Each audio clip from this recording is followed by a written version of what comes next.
Welcome to Let's Speak Fleet, our video series where Wheels experts drive the conversation on the latest fleet trends, emerging technologies, and industry best practices. As one of North America's leading fleet management and mobility providers, we're dedicated to keeping your business moving, safer, smarter, and more efficient than ever. Together, let's go far. Welcome to another episode of Let's Speak Fleet. My name is Carlos Oropeza with the Wheels marketing team, and it is my pleasure to be joined by Jim Petrillo from FUJIFILM Holdings America. Jim, welcome to the episode. Thank you, Carlos. As the 2021 Fleet Manager of the Year, Jim has a lot of great insights and tips that he's willing to share with our audience today. And Jim, before I even start with the questions, for those of you that might not know you, tell us a little bit about FUJIFILM and how your fleet supports the company. Yeah, so FUJIFILM Holdings is the parent company for the Americas from Canada on down. And we have about 1,600 vehicles, mostly for our sales and tech teams.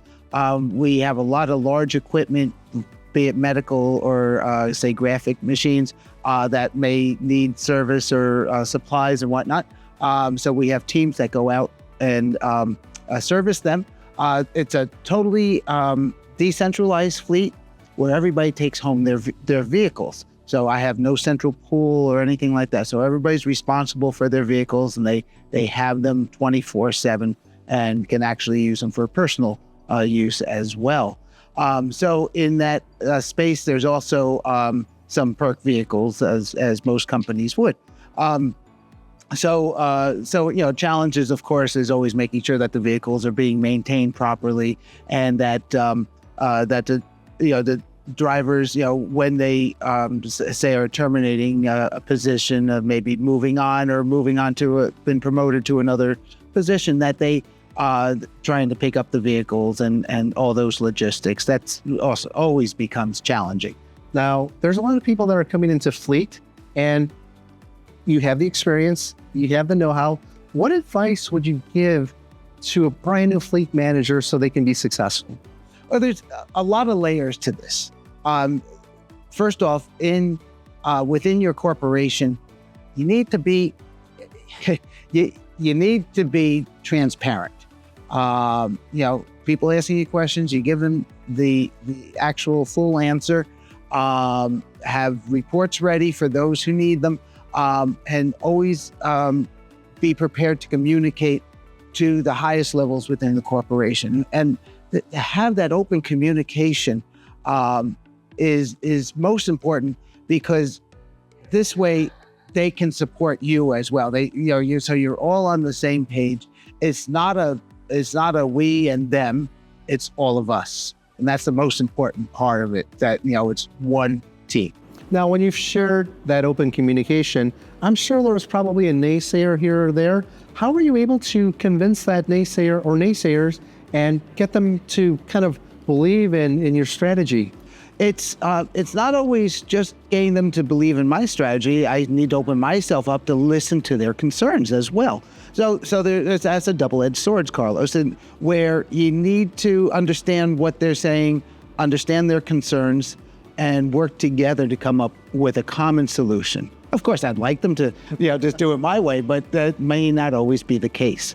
Now, you are a creative person. Mm-hmm. You are very much in touch with a lot of different resources and things to help you stay ahead. Tell our audience a little bit about how you stay ahead. Is there a certain book or a podcast or an industry publication you read or absorb just to make you better?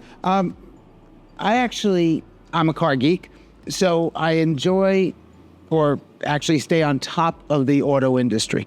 If I'm going to tell drivers that they need to be in this particular model or these particular models, I need to have a reason why. And I'm also a finance person. So beyond the financial, that these are the best buys, I need to explain to them that this will help them best with their job, and this was the safest, etc. So because of that, I read a lot of beyond things like the Bobbitt publications like Automotive Fleet and whatnot. I do read a lot of other publications, such as Consumer Reports is a great one because you can always go back to their website and see exactly the comparisons, Car and Driver, Motor Trend. All those opinions are very important. There's a lot of podcasts out there, and you start to pick which ones are real professional grade podcasts who are testing cars, and keep an open dialogue with the manufacturers.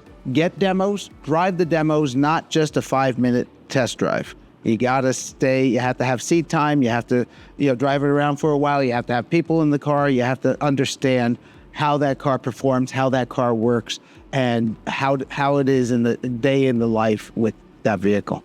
I can see why you were awarded the Fleet Manager of the Year. You're definitely on top of a lot of trends and a lot of resources. Well, thank you for attending. I know it's a busy time of the year to travel, but we're really pleased that you were able to be here, and also pleased that you were able to be part of this episode. So thank you. Carlos. So on behalf of Wheels, we want to thank you for watching this episode of Let's Speak Fleet. Together, let's go far.